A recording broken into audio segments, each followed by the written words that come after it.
Hello नमस्कार, welcome to code of knowledge. Last video में हमने सेक्शन 1 को बहुत अच्छे से डिटेल में पढ़ा था। तो आज के वीडियो में हम सेक्शन 3 को पढ़ेंगे जो कि इंटरप्रिटेशन क्लॉज है, और इसे भी हम थोड़ा डिटेल में पढ़ेंगे और ये जानेंगे कि सेक्शन 3 में किन किन शब्दों को इंटरप्रेट किया गया है। तो फिर चलिए स्टार्ट करते हैं। कॉपी पेन लेके बैठ जाइए और बेयर एक्ट साथ में ज़रूर रखिए। मैं आपको बार बार कहती हूँ कि बेयर एक्ट साथ में रखना बहुत ज़रूरी है, क्योंकि अब हम सेक्शंस को पढ़ रहे हैं तो सेक्शंस के लिए हमें बेयर एक्ट को साथ रखना बहुत ज़रूरी है। क्योंकि बेयर एक्ट में जो लैंग्वेज लिखी हुई है उसको पढ़ना और उसको समझना भी, ये भी बहुत इम्पॉर्टेंट है। तो साथ में उसको ज़रूर रखिए अपने। तो फिर शुरू करते हैं। Section 3, interpretation clause. In this act the following words and expression are used in the following senses unless a contrary intention appears from the context. अब ये जो वर्ड लिखा हुआ है, unless a contrary intention appears from the context, अब इस शब्द का क्या मतलब है? ये जो स्टेटमेंट है इसका क्या मतलब है? तो इसका सीधा सा मतलब ये है कि जो भी शब्द, जो भी वर्ड्स या एक्सप्रेशन, ठीक है, उसको उसी सेंस में डिफ़ाइन किया जाएगा जो सेक्शन 3 में बताए गए हैं, उसको उसी सेंस में डिफ़ाइन किया जाएगा जैसा कि सेक्शन 3 में इसको बताया गया है। लेकिन कब तक, कहाँ तक कि इसी सेंस में इस जो डिफ़ाइन किया गया है, जो इंटरप्रेट किया गया है, उसे ये सेंस कब तक लिया जाएगा? जब तक कि उस सब्जेक्ट और कॉन्टेक्स्ट में कोई रिपग्नेंसी क्रिएट नहीं होती है। रिपग्नेंसी का मतलब है कि कोई कॉन्फ्लिक्ट क्रिएट नहीं होता है। लेकिन अगर उस सब्जेक्ट मैटर या कॉन्टेक्स्ट में कोई रिपग्नेंसी या कॉन्ट्रेरी या कॉन्फ्लिक्ट अराइज हो जाता है, और या फिर जो डेफिनेशन इस सेक्शन में बताई गई है वो कहीं उस अलग किसी सब्जेक्ट मैटर पे वो जो है डेफिनेशन फिट नहीं बैठता है, तो वहाँ पर जो यहाँ पर डेफिनेशन बताई गई है उसे इंटरप्रेट ना करके उसका ऑर्डिनरी मीनिंग लगाया जाएगा। ठीक है, इन सरल शब्दों में अगर हम बात करें तो कहने का मतलब सिर्फ इतना है कि जो सेक्शन 3 में जिन जिन वर्ड्स या एक्सप्रेशंस को जो बताया गया है, जो डिफाइन इंटरप्रेट किया गया है, अगर वो किसी सब्जेक्ट मैटर पे फिट नहीं बैठते हैं तो वहाँ पर इसका जो है ऑर्डिनरी मीनिंग ही लगाया जाएगा। उसका मतलब अ, ये शब्द को इंटरप्रेट नहीं किया जाएगा। ओके, इसमें पहला है शब्द court. Court includes all judges and magistrates and all persons except arbitrators legally authorized to take evidence। सीधा सा इसमें मतलब है कि कोर्ट में सारे जजेस, सारे मजिस्ट्रेट एंड वो सारे पर्सन इंक्लूड हैं जो कि लीगली ऑथराइज्ड हैं एविडेंस को लेने के लिए। लेकिन यहाँ पर इसमें लिखा है ना ये कि एक्सेप्ट आर्बिट्रेटर्स, ये तो आर्बिट्रेटर्स को कोर्ट के श्रेणी में नहीं रखा गया है। यहाँ पर इसे कोर्ट नहीं माना गया, इसे न्यायालय नहीं माना गया है। हालांकि आर्बिट्रेटर्स एविडेंस ले सकते हैं, लेकिन इसको सेक्शन 3 में न्यायालय नहीं माना गया है। नेक्स्ट है facts. Means and includes anything state of things और relation of things capable of being perceived by senses, any mental condition of which any person is conscious. Example: a man saw or heard something is a fact. The man said some words are a fact. A man has certain reputation is a fact. अब ये means and includes का मतलब क्या है? तो means and includes का जो meaning है वो बहुत ही हार्ड एंड फास्ट है। अब हार्ड एंड फास्ट से क्या मतलब है कि मतलब ये बहुत ही, जो ये डेफिनेशन दी गई है इसको स्ट्रिक्टली फॉलो कर, और इसका कोई और मीनिंग नहीं लगाया जाएगा। मतलब कि इसका कोई लिबरल इंटरप्रेट नहीं कर सकते आप। ये जो बताया गया है इसी डेफिनेशन को आपको हर जगह इंटरप्रेट करना है, और ये इन शब्दों का बहुत ही एग्जॉस्टिव मीनिंग इंडिकेट करता है, तो इसका कोई और मीनिंग नहीं लगाया जाएगा। अब बारी आती है कि फैक्ट क्या होता है। तो इन जनरल अगर हम बात करें तो इसका मतलब ये है कि किसी एग्जिस्टिंग थिंग से है। ठीक है, फैक्ट का मतलब किसी एग्जिस्टिंग थिंग से है जिसे हम अपने सेंसेस के थ्रू परसीव करने में कैपेबल होते हैं। लेकिन इसमें साथ साथ statement, feelings, opinion, state of mind, ये सब भी फैक्ट्स में आते हैं, जैसे कि बाकी सब जिनको हम अपने सेंसेस के थ्रू परसीव करते हैं। तो ये फर्स्ट वाला जो बता रहा है ये कहता है कि वो सारे जो things, relation of things capable of being perceived, मतलब सेंसेस के थ्रू हम जिन जिन चीज़ों को फील कर सकते हैं वो सभी फैक्ट्स में आते हैं, ठीक है। और यहाँ पर any mental condition of which any person is conscious, तो किसी पर्सन के मेंटल कंडीशन जिसका उसको नॉलेज है या भान है, ये सारे भी फैक्ट्स में आते हैं। अब फैक्ट्स का तो एविडेंस लॉ में बहुत ही ज़्यादा इम्पॉर्टेंट रोल है, तभी हम इसको इसमें पढ़ रहे हैं। अब इम्पॉर्टेंट रोल क्यों है? क्योंकि जो भी सारे राइट एंड लाइबिलिटीज़ हैं वो फैक्ट्स पर डिपेंड करते हैं और उनसे ही वो राइट एंड लाइबिलिटीज़ अराइज होते हैं। तो अगर फैक्ट्स पर किसी के राइट्स एंड लाइबिलिटीज़ फैक्ट पर डिपेंड करते हैं तो जाहिर सी बात है कि उसको बहुत ही सही तरीके से डिटरमाइन करना होगा। तो अगर सिंपली हमें ये कहना हो कि फैक्ट्स क्या है, ठीक है, और तो फैक्ट का मतलब उस बात से है जो फीलिंग और परसेप्शंस का सब्जेक्ट हो।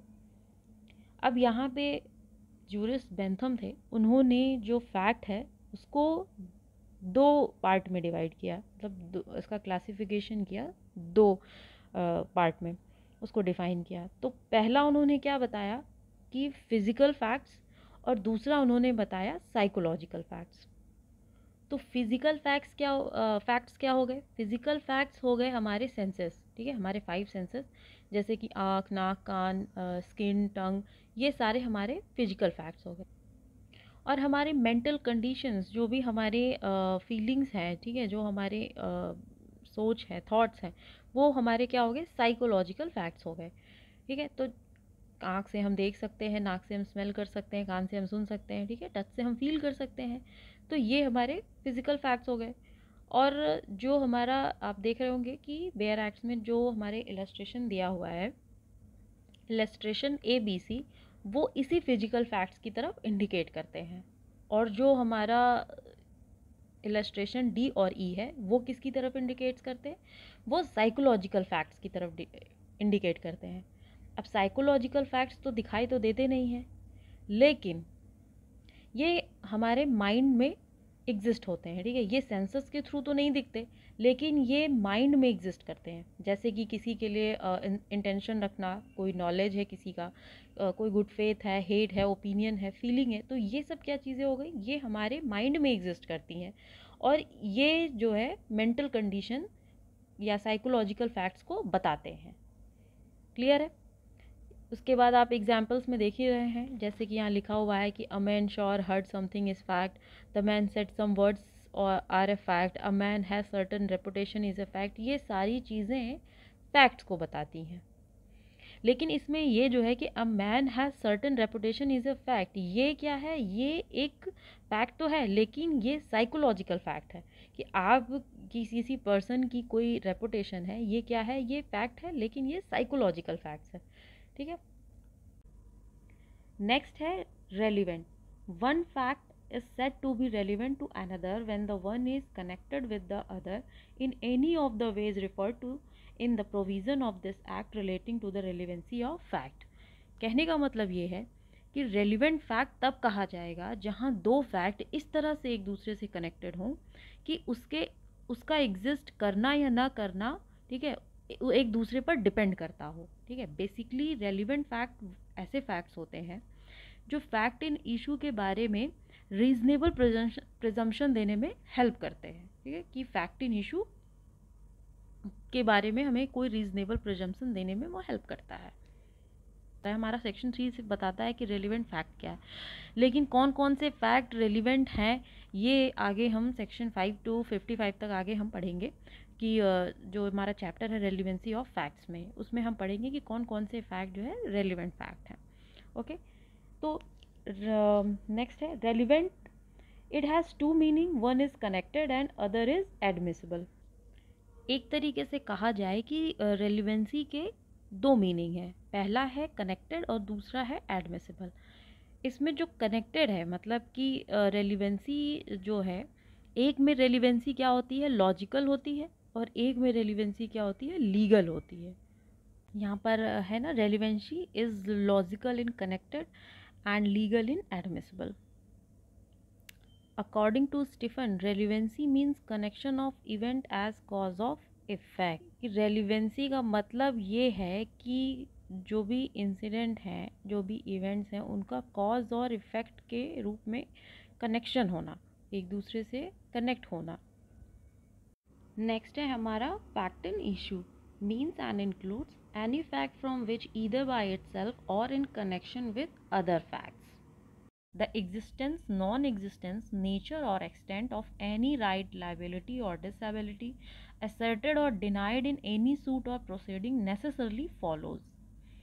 No list is given in Evidence Act of the fact in issue.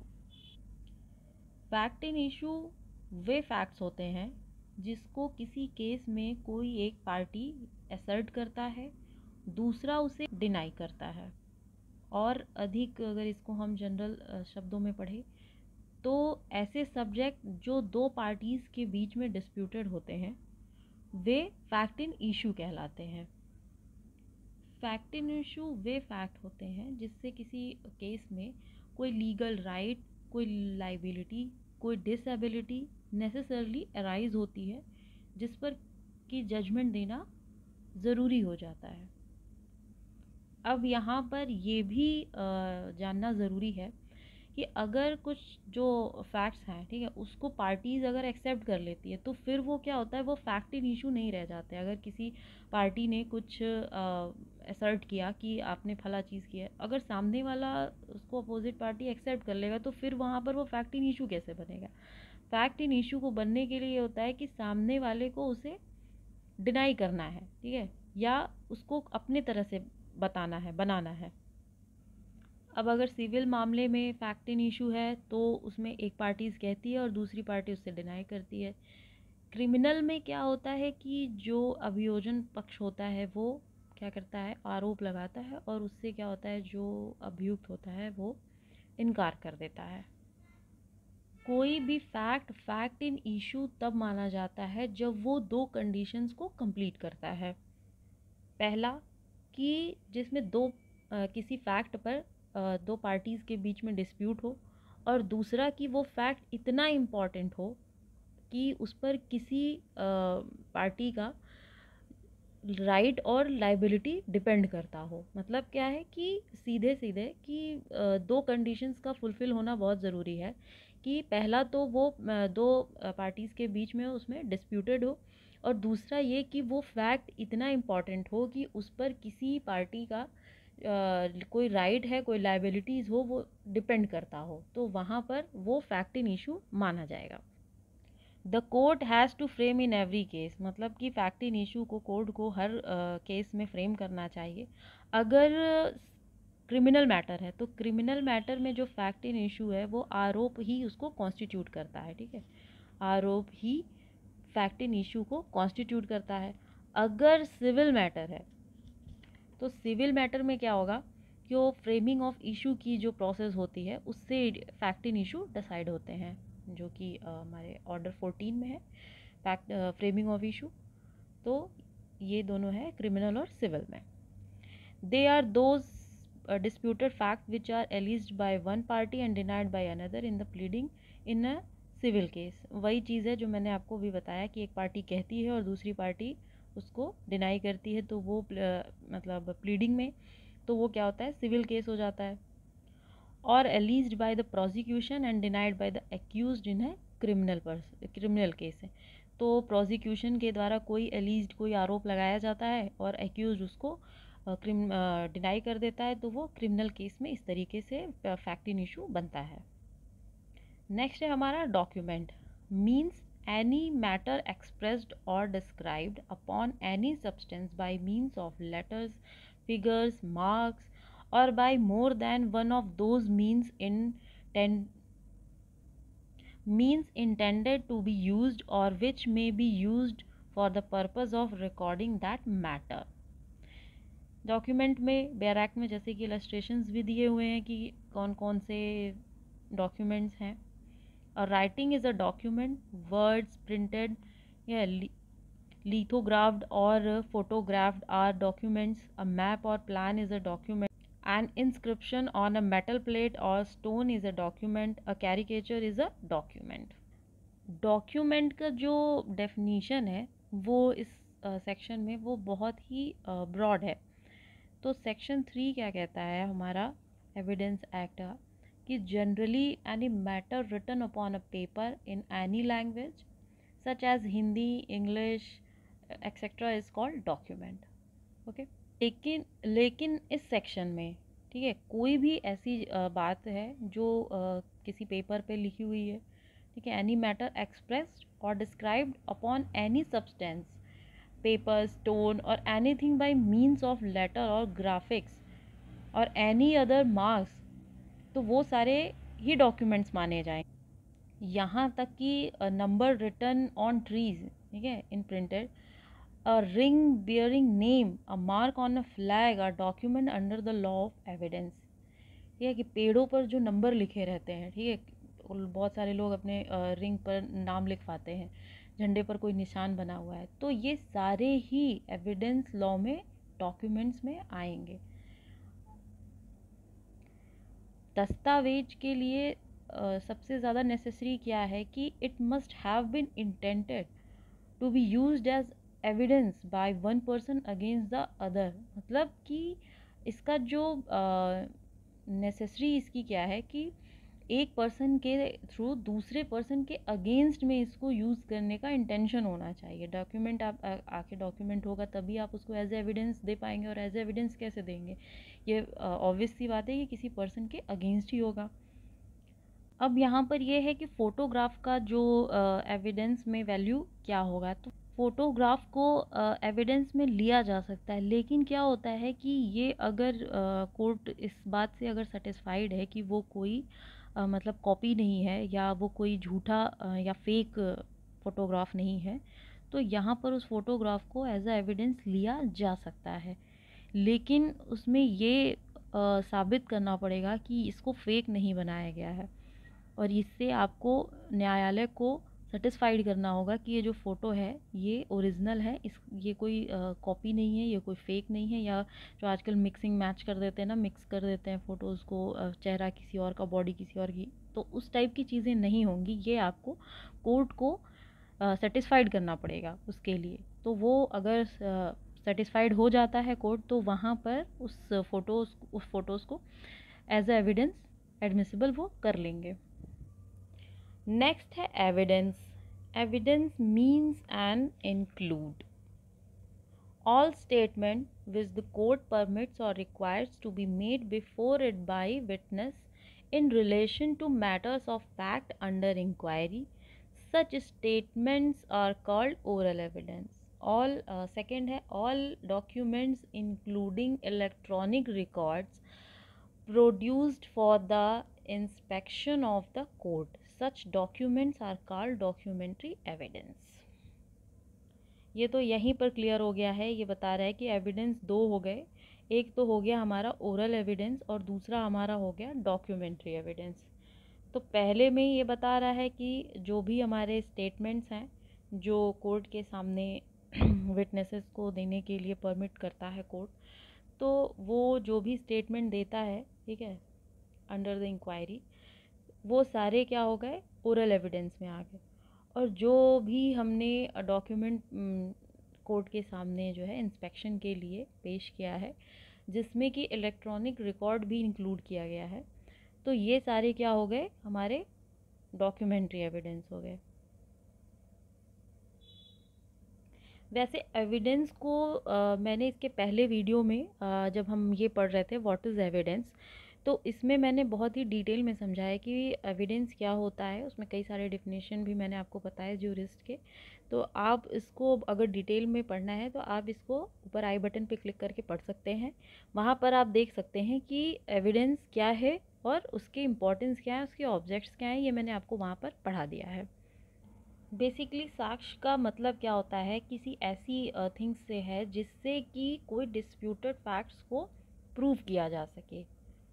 कोई भी ऐसी थिंग्स या कोई ऐसी बात जो न्यायालय के सामने उस क्वेश्चंस को स्पष्ट कर सके। जो भी क्वेश्चन फैक्ट इन इशू में अराइज हुए हैं, तो एविडेंस किस लिए जाता है, ये क्लियर करने के लिए दिया ही जाता है कि कि सामने वाला ये जो बोल रहा है वो सही है, या जो वो इनकार कर रहा है तो उसके पास उस इनकार करने का एविडेंस होना चाहिए। तो वो जो इनकार कर रहा है वो सही कह रहा है, और उसके अपनी बात को सही करने के लिए वो जो एविडेंस दे रहा है। तो यहाँ पर इस एविडेंस का मतलब सीधा सीधा यही हुआ कि क्लियर करने के लिए, जैसे कि हम पढ़ते हैं ना कि एविडेंस का मतलब क्या होता है, ठीक है। तो एविडेंस का मतलब है कि किसी फैक्ट को क्लियरली डिस्कवर करने या उसको प्रूव करने के लिए, ठीक है। इसका सीधा सीधा यही मतलब होता है, या उसे असर्टेन करने के लिए या सुनिश्चित करने के लिए, प्रूव करने के लिए। तो यही होता है एविडेंस का मतलब। अब इसमें बहुत सारी चीज़ें हैं, क्योंकि एविडेंस एक बहुत ही ब्रॉड कॉन्सेप्ट है, तो उसमें बहुत सारी, क्योंकि एविडेंस लॉ ही है, तो एविडेंस लॉ में एविडेंस एक बहुत ही ब्रॉड कॉन्सेप्ट है। ये एक मीन्स का टॉपिक है, और काफ़ी अच्छा क्वेश्चन इस पे बनता है, और आंसर राइटिंग भी इस पे अच्छी होती है। तो मेंस के लिए ये बहुत ही इम्पोर्टेंट क्वेश्चन है, जिसमें बहुत सारी चीज़ें आती हैं, जैसे कि एविडेंस के टाइप कितने हैं, और कौन कौन से एविडेंस हैं जो एडमिसिबल हैं, नहीं हैं, ठीक है। और एविडेंस का जो लेवल है वो क्या होना चाहिए, उनका जो है एविडेंस की एविडेंशियल वैल्यू क्या होता है। ये सारी चीज़ें ही एविडेंस के थ्रू हम पढ़ते हैं, और एविडेंस में ही आते हैं। और ये क्वेश्चंस वे बन के आता है, एक साथ जुड़ कर आता है कि ये मान लीजिए एविडेंस क्या है, या एविडेंस के टाइप कितने हैं, या एविडेंस क्या है किन किन चीज़ों का, या कभी कभी ऐसे पूछता है कि एविडेंस क्या है, और एफआईआर का जो एविडेंशियल वैल्यू है उसको सिद्ध कीजिए, उसे प्रूव कीजिए। तो इस तरीके के क्वेश्चंस मेंस में बनकर आते हैं। तो यहाँ पर तो हम वेयर एक्ट को ही पढ़ रहे हैं, थोड़ा सा हम इसे डिटेल कर रहे हैं। तो ये एक अलग ही टॉपिक है पूरा मेंस का। अब जैसे कि क्वेश्चन ये भी आता है कि क्या एफिडेविट एविडेंस है। तो वैसे तो सीधा सीधा साक्ष्य अधिनियम में ये बता दिया गया है, और सेक्शन 3 भी ये बताता है कि शपथ पत्र के जो कथन होते हैं वो साक्ष्य नहीं होते हैं, ठीक है। एफिडेविट पे जो हम एज ए एविडेंस उसको एडमिसिबल नहीं बनाया गया है। लेकिन अगर कोर्ट ये परमिशन देता है कि वो एफिडेविट जो है, और सीपीसी ऑर्डर 19 के थ्रू अगर वो शपथ पत्र है, तो शपथ पत्र पर एविडेंस दिया जा सकता है, उस साक्ष्य को एडमिसिबल बनाया गया है।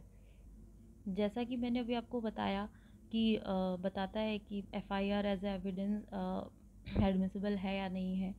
तो एफआईआर का जो एविडेंशियल वैल्यू है वो नहीं होता है, ठीक है, वो एविडेंस में नहीं माना जाता है। लेकिन एविडेंस एफआईआर में जो बातें कही जाती हैं, जो भी आप एफआईआर में लिखते हैं, लिखवाते हैं, तो उसका जो यूज़ है वो बस एज अ कंफर्म करने के लिए स्टेटमेंट को, या फिर जो मतलब पहले जो स्टेटमेंट दिए गए हैं उसको बाद में एज अ कंफर्म करने के लिए, या फिर डिसप्रूव करने के लिए, बस उसको एज अ यूज़ किया जा सकता है। ये एविडेंस नहीं हो सकता है एफआईआर। फिर इसका भी अपना एक अलग टॉपिक है, काफ़ी लंबा है। यहाँ भी लिखा हुआ है कि there are not evidence, FIR is not a substantive piece of evidence. तो वो एविडेंस नहीं है। दूसरा है जजेस पर्सनल नॉलेज एंड ऑब्जर्वेशन, मतलब कि जो भी जजेस हैं उनका पर्सनल नॉलेज और ऑब्जर्वेशन भी एज ए एविडेंस नहीं माना जाएगा। और अगर यहाँ पर ये भी है कि अगर उसको बतौर साक्षी, जैसे अगर कोई न्यायाधीश है और उसका अपना कोई एक पर्सनल नॉलेज है, ऑब्जर्वेशन है, तो उसे बतौर साक्षी के रूप में अपनी जो भी नॉलेज है उसको लिखवाना पड़ेगा, या लिखवाने के लिए उसे प्रेजेंट होना पड़ेगा, ठीक है, तभी होगा। यहाँ पर जो उसका पर्सनल नॉलेज है, जो भी ऑब्जर्वेशन है, उसको एज ए एविडेंस यूज़ नहीं किया जा सकता है। टेप रिकॉर्डिंग एक इम्पॉर्टेंट पॉइंट है। टेप रिकॉर्डिंग जो होती है वो एविडेंस, वो डॉक्यूमेंट्री एविडेंस होता है, ठीक है। ये एविडेंस हो सकते हैं, लेकिन इसमें भी क्या होता है कि इसे जो कह रहा होता है, जो भी विटनेस है उसने अपने स्टेटमेंट को कहा है, उसे उसे कंफर्म करना होगा और उसे अभिलिखित कराना होगा, तब वो एज ए एविडेंस एडमिसिबल होगा। या फिर कोई दो लोगों की बात है, ठीक है, जिसे कोई थर्ड पर्सन अगर उसके कन्वर्सेशन को सुनता है या टेप करता है, तो उसे भी ये बताना होगा, ठीक है, कि हाँ मैंने सुना था, उसे कंफर्म करना पड़ेगा तब भी कि हाँ मैंने सुना था, तो वहाँ पर ये मैंने ये रिकॉर्ड किया है, तब वहाँ पर ये tape record as a evidence admissible हो पाएगा। एफआईआर में एक केस है सी मंगेश वर्सेस कर्नाटक का, जिसमें सुप्रीम कोर्ट ने ये कहा था कि एफआईआर जो होता है वो प्राइमरी एविडेंस नहीं होता है, वो सिर्फ मैंने आपको बताया ना कि कंफर्म और डिसप्रूव करने के लिए होता है, मतलब संपुष्टि और खंडन के लिए उसको यूज़ किया जाता है, जो भी पहले स्टेटमेंट दिया जा चुका है, लेकिन वो प्राइमरी एविडेंस नहीं हो सकता है। ये केस इम्पॉर्टेंट है इसलिए मैं आपको बता रही हूँ। टेप रिकॉर्डिंग पर एक बहुत ही फेमस केस है RM. Malkani versus Maharashtra, state of Maharashtra. ये टेप रिकॉर्डर पर एक बहुत ही लीडिंग केस है, तो इसे भी आप नोट डाउन कर लीजिए।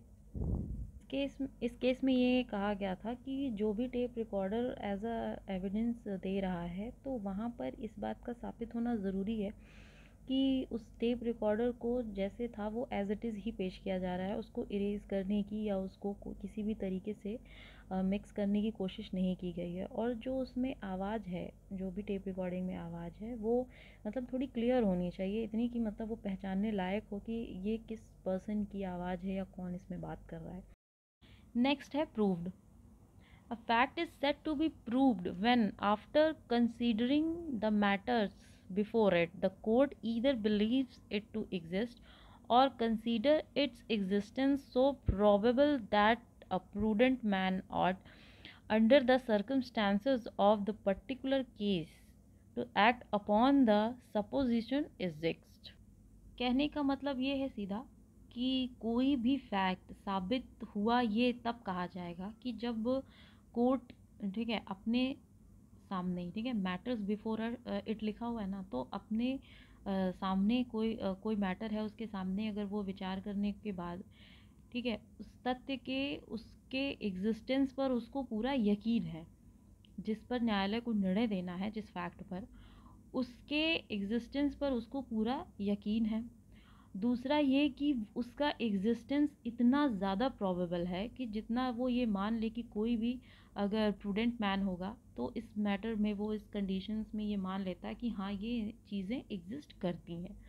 प्रूडेंट मैन का मतलब यहाँ पर ये है कि एक सामान्य जनरल जो मानसिक स्थिति वाला, ठीक है, जिसकी मेंटल कंडीशंस अच्छी हो, ठीक ठाक, अगर कोई यहाँ पर एक नॉर्मल जनरल पर्सन होता तो वो इस सिचुएशंस को ये मतलब उस फैक्ट पर, ठीक है, उसके एग्जिस्टेंस को ये मान लेता कि हाँ ये चीज़ें हैं। जैसे हम लोग एक कॉमन मैन है, हम कॉमन मैन ये समझते हैं, हम लोग इतना ये जानते हैं कि सूरज डूबता है, लेकिन जो साइंटिस्ट हैं वो क्या है, वो ये जानते हैं कि सूरज तो डूबता नहीं है, ठीक है, उसका एक साइंटिफिक फैक्ट है, ठीक है, लेकिन कॉमन मैन क्या जानता है कि सूरज डूब जाता है। तो अब कॉमन मैन तो साइंटिस्ट क्या हुआ, उसने तो भाई उसकी पढ़ाई की है, तो उसको ये चीज़ पता है कि सूरज डूबता नहीं है, लेकिन कॉमन मैन को क्या पता है कि सूरज डूबता है, ठीक है, पढ़ा हो या नहीं पढ़ा हो, ये वो ये जानता है।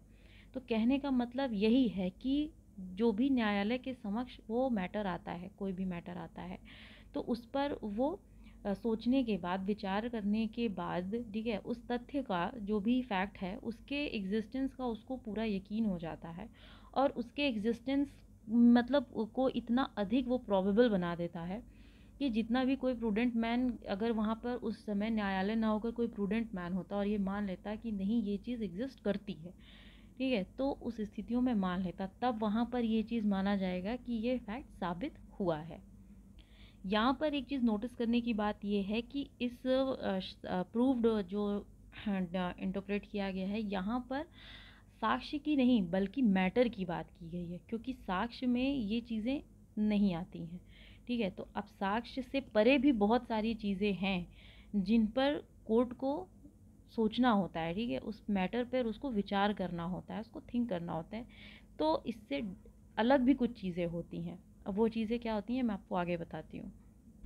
कि जैसे किसी पार्टीज़ की कोई एक्सेप्टेंस है, ठीक है, एक्यूज्ड का कन्फेशन है, एक्यूज्ड का स्टेटमेंट है, ठीक है, कोई रिपोर्ट है, तो ये सारी चीज़ें सेक्शन 3 में एज एविडेंस नहीं इंक्लूड की गई हैं, लेकिन फिर भी इन सब चीज़ों पर न्यायालय को सोचना होता है, और इन सब चीज़ों पर उसको ये जो भी ये मैटर आए हैं इस पर उसको पूरा ध्यान लगाना होता है, सोचना होता है, उसके बाद ही डिसीज़न देना होता है।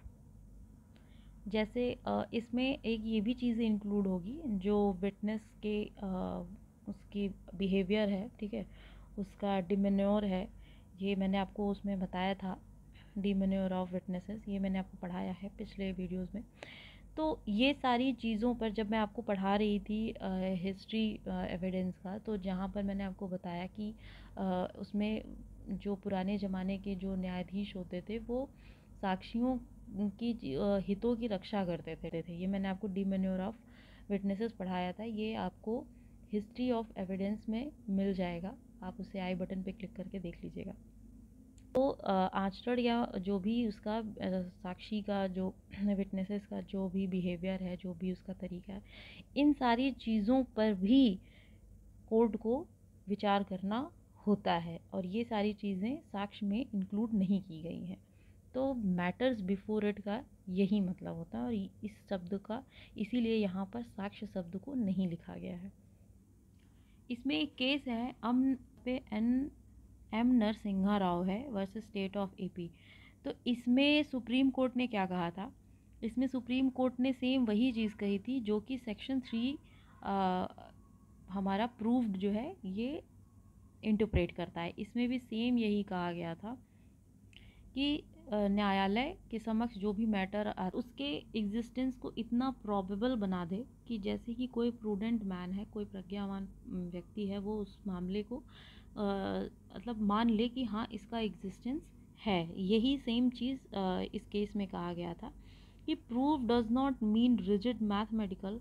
ये कि मतलब प्रूफ का मतलब ये नहीं है कि ये बहुत रिजिड नहीं, मतलब हार्ड एंड फास्ट नहीं है इसका मतलब प्रूफ का, यहाँ पे प्रूफ नहीं प्रूफ होगा, इसका मतलब कोई ऐसे हार्ड एंड फास्ट नहीं है बहुत, ये इसका मतलब लिटरल यहाँ पे मतलब लगाया जाएगा कि evidence as would induce a reasonable man to come to a conclusion. मतलब उसका जो कंक्लूजन है वो एक रीजनेबल पर्सन के थ्रू बाहर आ सके। मतलब क्या है, वही सेम चीज़ कह रहा है कि जैसे कि प्रूडेंट मैन मान ले कि हाँ इस चीज़ का जो है एग्जिस्टेंस है, उस इसके एग्जिस्टेंस को बहुत ही प्रोबेबल बना दे। नेक्स्ट है disproved. A fact is said to be disproved when after considering the matter before it the court either believes that it does not exist or considers it its non-existence so probable that a prudent man ought under the circumstances of the particular case to act upon the supposition that it does not exist। अब disproved का मतलब ना साबित, मतलब ना साबित जो शब्द है उसका जो डेफिनेशन है या जो इंटरप्रेट, वो जो हमारा प्रूव्ड है उसके ठीक अपोजिट है कि कोई भी फैक्ट डिस्प्रूव्ड कब माना जाएगा, ठीक है, कि जहाँ पर किसी जो फैक्ट है वो न्यायालय के सामने आया है और उस पर न्यायालय ये कंक्लूजन निकालता है कि इसका जो एलीज्ड फैक्ट है, ये एग्जिस्टेंस में ही नहीं है, ठीक, और इसके जो एलीज्ड फैक्ट है उसके एग्जिस्टेंस में ना होने का इतनी ज़्यादा प्रोबेबिलिटी है कि उस कंडीशन में अगर कोई भी प्रूडेंट मैन, ठीक है, ये मान ले कि हाँ ये जो फैक्ट है ये प्रेजेंट में है ही नहीं, ठीक है, ये एग्जिस्टेंस करता ही नहीं, ये एग्जिस्ट में है, ये एग्जिस्ट ही नहीं करता, एग्जिस्टेंस ही नहीं है इसका कोई, तो वो क्या हो जाएगा, डिस्प्रूव हो जाएगा। मतलब जो साबित में कह रहा था वही वो ना साबित में कह रहा है, लेकिन ना साबित में वो नेगेटिव सेंस में हो गया है और साबित में वो पॉजिटिव सेंस में है कि वहाँ पे वो मान लेता है कि उसका एग्जिस्टेंस है। ना साबित में सेम वही चीज़ कह रहा है कि वो मान लेता है कि वो है ही नहीं।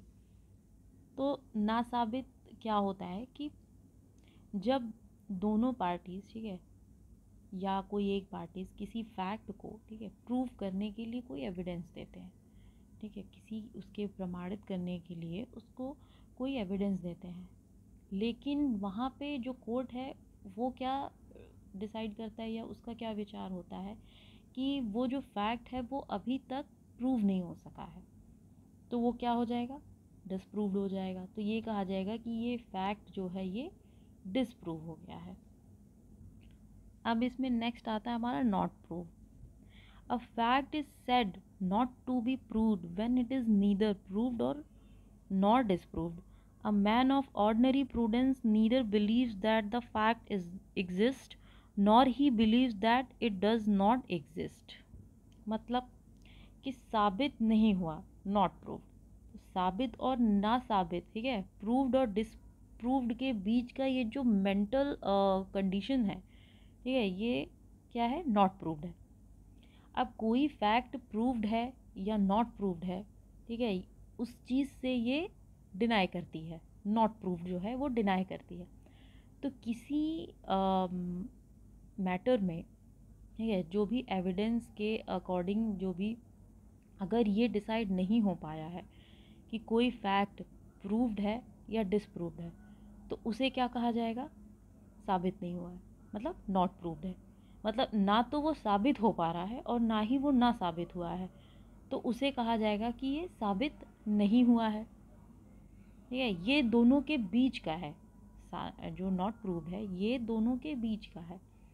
मतलब कि जब कोर्ट, ठीक है, किसी एलीज्ड फैक्ट के एग्जिस्टेंस में, ठीक है, होने का या तो पूरी तरीके से ना ही वो इस बात पे मतलब यकीन होता है उसको कि इसका एग्जिस्टेंस है, और ना ही उसे ये यकीन होता है कि इसका एग्जिस्टेंस नहीं है, तो ऐसा जो फैक्ट होगा वो क्या होगा, नॉट प्रूव्ड होगा। ठीक है, अब यहाँ पर थोड़ा सा निष्कर्ष जो है, कंक्लूज़न पे पहुँच पाना यहाँ पे थोड़ा सा डिफ़िकल्ट होता है कि साबित नहीं हुआ है, साबित हो गया है, ये दोनों के जो प्रूव्ड और डिसप्रूव्ड है उसके बीच का ही होता है नॉट प्रूव्ड।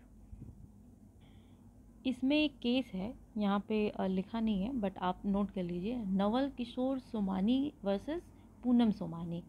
ठीक है, इस केस में जो आंध्र प्रदेश हाई कोर्ट था उसने ये कहा था कि अगर कोई फैक्ट, ठीक है, नॉट प्रूव्ड है तो इसका ये मतलब नहीं होता गलत फैक्ट दिया गया है, ठीक है, इसका ये मतलब नहीं होता है।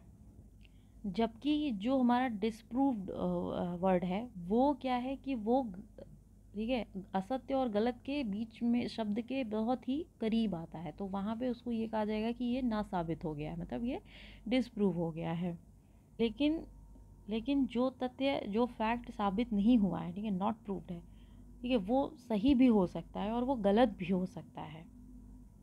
लेकिन इसका ये भी मतलब नहीं है कि अगर कोई फैक्ट प्रूव नहीं हो पाया है तो वो डिसप्रूव्ड हो गया। ठीक है, अगर यहाँ पर अगर इसको हम इन अदर वर्ड्स कहें तो सत्य और असत्य, ठीक है, फैक्ट्स जो हैं सही और गलत, ये एक दूसरे से जब इस तरीके से मतलब मिले हों, मर्ज हों कि उन्हें अलग ही नहीं किया जा सकता, तब वहाँ पर कहा जाता है कि वो जो फैक्ट है वो नॉट प्रूव्ड है। इसके बाद है हमारा India. India means the territory of India excluding the state of Jammu and Kashmir. तो इसमें ज़्यादा कुछ तो है नहीं बताने को, तो भारत के बारे में हम सभी जानते हैं।